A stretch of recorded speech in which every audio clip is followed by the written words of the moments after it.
Halo Bung Rocky, kita udah janji kemarin bahwa kita akan membuat semacam catatan-catatan yang kalau kemarin kita sebut sebagai nasihat kepada Pak Jokowi, meskipun mungkin orang terlalu dianggap jumawa betul ya memberi nasihat pada Pak Jokowi, tapi saya kira wajar dan siapapun juga rakyat di Indonesia ini boleh mengingatkan Presiden Jokowi menjelang akhir masa jabatannya harusnya itu seperti apa. Tapi yang menarik itu tentu saja sekarang ada semacam ini saya kira upaya glorifikasi lah yang dilakukan oleh teman-teman PSI yang bicara tentang Jokowisme gitu ya. Ini mungkin sebenarnya kita kalau lihat apa yang disampaikan lebih tepat pada Jokowinomics gitu yang berkaitan dengan soal pembangunan yang dilakukan oleh Pak Jokowi, soal kemudian apa energi bersih yang dikuasai Indonesia berkaitan nikel dan sebagainya gitu. Dan saya kira ini dengan mudah semua orang sebenarnya bisa mematahkan itu. Sejak awal kita bicara soal bagaimana warisan-warisan Jokowi itu bisa jadi rongsokan gitu ya yang diwariskan ya, bukan lagi sebuah pembangunan. Mari kita bicarakan soal itu, Bung Rocky. Jokowinomics atau Jokowisme itu seperti apa? Apakah ada itu? Kalau Jokowiisme itu diajukan oleh seorang uh, scholar, Hmm. ya dari manapun itu ada dasarnya tuh. Karena diteliti akhirnya bahwa Jokowi meninggalkan legacy di bidang ekonomi, disebut Jokowinomics itu. Sama kita tahu dulu Reaganomics atau Thatcherism, tetap ada ideologi di situ, yaitu uh, kalau dulu Reaganomics kan dianggap berhasil karena memanfaatkan prinsip-prinsip libertarian Amerika, demikian juga partnernya di Inggris waktu itu Margaret Thatcher. Thatcherism juga sama, konservatif di bidang ekonomi itu. Tetapi isme itu kalau kita tanyakan pada mereka yang mengusulkan, Anda mengerti nggak artinya ism di balik di belakang kata Jokowi itu? Apa itu ism itu? Bahkan sebagai nomics aja itu nggak ada sebetulnya. Kan nggak ada keteraturan berpikir pada Pak Jokowi. Tiba-tiba jadi pro BLT, tiba-tiba jadi pro oligarki. Di mana ismenya di situ? Jadi kebuta hurufan pengertian-pengertian ini yang diajukan oleh PSI itu memperlihatkan ini partai ini juga nggak punya modal pengetahuan tentang apa yang disebut ism itu. Jadi itu pertama. Nah sebenarnya nggak perlu kita persoalkan aja karena memang dari awal teman-teman di PSI kehilangan grip pada ilmu pengetahuan tuh. Hmm. Mereka tidak mengerti lagi bagaimana ideologi itu ditumbuhkan di dalam harapan. Nah isme itu artinya ada harapan. Nah Jokowi sendiri harapan dia itu dibatalkan oleh Projo, dibatalkan oleh apa namanya Menteri PUPR, dibatalkan oleh anak-anaknya sendiri tuh yang meminta Jokowi untuk berhenti jadi presiden. Jadi di mana ismenya tuh? Jadi kelihatannya ini semacam ide konyol yang ditawarkan dengan cara yang dangkal. Udah konyol, dangkal pula tuh. Itu Hmm. nanti membuat Pak Jokowi diolok-olok ini mana Jokowi ismenya tuh. Oh yang meroket, oh iya yang meroket utang bukan ekonomi. Hmm. Oh penemuan teknologi mutakhir tuh, oh iya yang ada adalah bayangan tentang SMK tuh. Oh, keutuhan bangsa sehingga bisa dipromosikan sebagai model demokrasi Asia tuh. Oh iya, tapi yang ada adalah keterbelahan bangsa tuh. Jadi semua hal itu sebetulnya membatalkan pengertian Jokowiisme tuh. Tapi lebih dari itu, yang mengusulkan memang nggak paham. Jadi ya udah mau diapain tuh.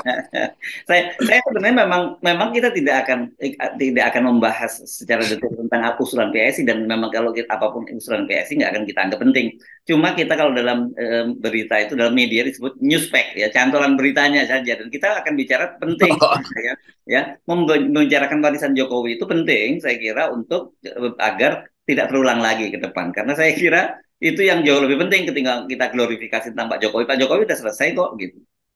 Iya di pemerintahan komunis dulu di Rusia selalu ada dari Leninisme pergi pada Stalinisme tuh. Hmm. Stalinisme artinya deleninisasi tuh. Hmm. Dari Stalin pergi pada Khrushchev. Jadi Stalin Khrushchevism artinya Stalinisasi. Jadi sebetulnya yang mesti dilakukan dejokowisasi kan sebetulnya kan. Karena Hmm. ide Jokowi udah punah, udah berhenti itu sama seperti Stalin membatalkan ide Lenin sebetulnya. Jadi kalau kita bandingkan itu, garis pikirannya adalah apa yang mau diglorifikasikan pada Jokowi. Satu-satunya yang kita ingat dari Pak Jokowi di ujung pemerintahannya ada jadi makelar politik kan itu intinya kan. Ya. Jadi sebetulnya kita mesti tega mengatakan jangan orang-orang ini justru makin menjebloskan, ya. menjerumuskan Jokowi ke dalam ya yang saya sebut ke dalam kolam 200 ya, saya udah lupa tuh dulu saya pernah sebut kolam IQ-nya 201 kolam. 200 kolam kan, Ya, itu bahayanya tuh. Jadi satu waktu orang akan bilang, oh ini enggak, orang yang nggak konsisten namanya Jokowisme. Orang yang tidak paham konsep namanya Jokowisme. Itu akan dicatat juga dalam di Encyclopedia of Stupidity, kan begitu kan? Jadi ini sayang betul nih anak-anak muda ini menjerumuskan Pak Jokowi justru di ujung kepemimpinannya hanya untuk dapat apa tadi newspack buat mereka tuh. Iya, iya, iya. Nah, tapi sebenarnya kan begini ya, kalau kita nggak usah jauh-jauh. Di Indonesia pun sebenarnya kita bisa bicara soal Bung Karno, Pak Harto, bahkan Pak Habibie yang disebut Habibinomik. Dengan segala catatan-catatan kita terhadap beliau-beliau dua itu, bagaimanapun beliau itu beliau-beliau itu mewariskan sesuatu buat Indonesia kan, Bung Rocky ya. Dan Pak Bung Karno tentu nasionalisme kita sebagai bangsa yang merdeka, bangsa yang berdiri sejajar dengan bangsa-bangsa lain di dunia. Ini pride gitu terbangun. Pak Harto tentu saja dengan trilogi pembangunannya itu jelas gitu. Pak Habibie yang saya kira juga menonjol itu demokratisasinya. Itu kan juga luar biasa kan. Ya, semua itu kita ingat tuh. Jadi semua prestasi presiden di belakang ini, apa namanya, patriotisme, nasionalisme Bung Karno, lalu developmentalisme Soeharto, stabilitas politik, teknologi Habibie, demokrasi, value Gus Dur, segala macam itu sampai Pak SBY. Kan kalau orang ingat apa yang ditinggalkan oleh Jokowi itu, ada IKN bangkrut, ada hutang terhadap kereta cepat, ada macam-macam. Semua yang dijanjikan Jokowi itu nggak ada yang jalan. Nah, orang akan ingat satu-satunya yang orang ingat siapa itu Jokowi adalah anak buah Megawati. Kan, jadi sebaiknya kalau Megawatinisme mungkin masih bisa tuh, Megaisme masih ada tuh. Ada. Itu lebih kuat sebetulnya sebagai ide. Karena Mega bagaimanapun tetap ada dia pimpinan partai itu. Ya Jokowi kan setelah selesai 2 minggu setelah itu di jalan-jalan di mall itu pasti orang akan itu Jokowisme lagi jalan tuh. Apa artinya tuh? Kekonyolanisme tuh, kedangkalanisme kan itu.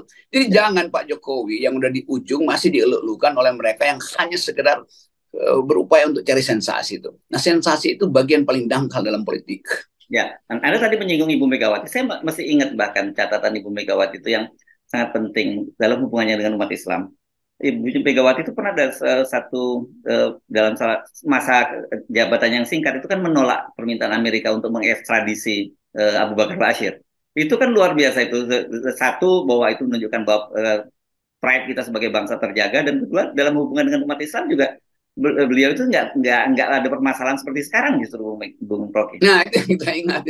Tetap pluralisme itu ada pada Ibu Mega sebetulnya tuh. Walaupun Ibu Mega udah punya stand yang kuat buat dia maunya negara sekuler, jelas itu.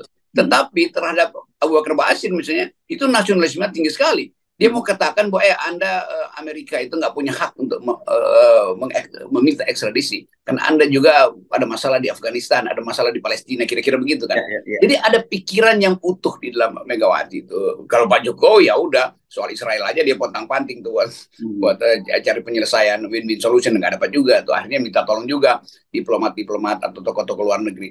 Jadi Jokowi nggak punya stand, nggak punya posisi berdiri di dalam ekonomi. Dia gagal di dalam politik. Dia justru memancing perpecahan bangsa. Jadi apa yang disebut Jokowisme selain kedangkalan? Ya. Tapi coba fair lah, Bung. Karena orang selalu ngomong itu sama Bung Rocky dan Hersen nggak pernah ada bagusnya Pak Jokowi. Coba saya minta Anda pikirkan apa kira-kira yang bisa Anda kenang dengan satu yang akan menjadi peninggalan Pak Jokowi itu. Orang akan ingat Jokowi adalah orang yang pinter sekali untuk mengobok-obok demokrasi. Itu akan diingatkan. P3 dulu dikerjain oleh Jokowi, Golkar dikerjain oleh Jokowi, Demokrat dikerjain oleh Jokowi, PKS dikerjain. Semua partai pernah dikerjain oleh Jokowi. Jadi apa yang akan diingat Jokowi itu apa istilahnya?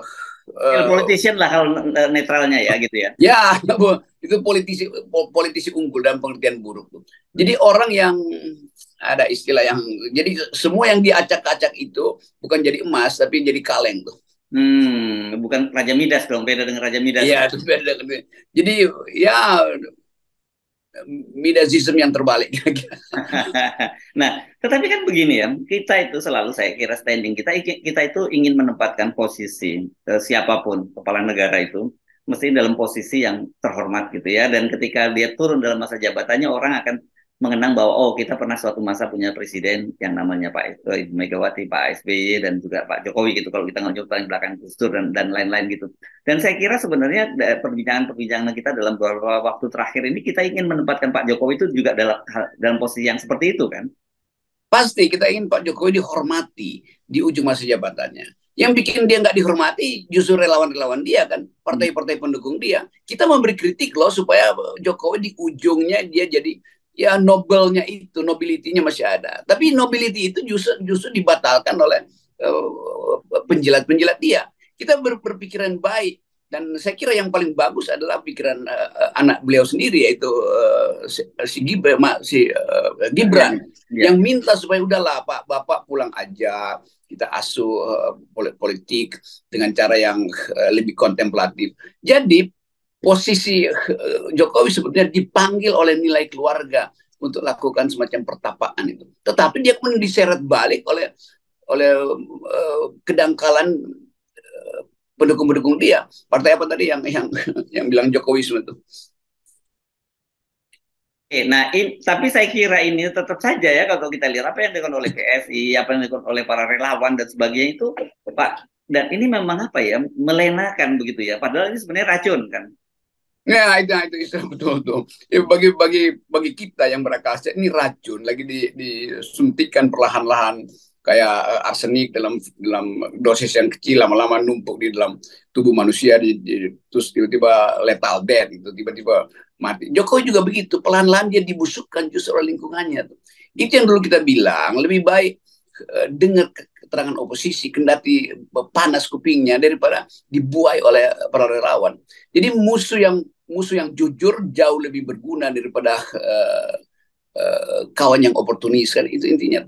Jadi kalangan oportunisme ini yang berupaya Jokowi Anda masih hebat tuh padahal sebetulnya udah telanjang itu dan nggak ada lagi satu benang moral pun yang melekat di tubuh Jokowi itu. Jadi kita ingin Pak Jokowi, Anda mending dengar apa yang dimintakan oleh anakmu itu, oleh Gibran, supaya pulang aja ke Solo. Masih ada waktu untuk bikin kontemplasi. Dan kemarin kita usulkan, ini masih ada 4 bulan. Dalam setiap bulan, Pak Jokowi bikin tulisan pendek, refleksi, lalu pidatokan sebagai public address. Lalu orang mengerti, oke Pak Jokowi lagi di dalam tema untuk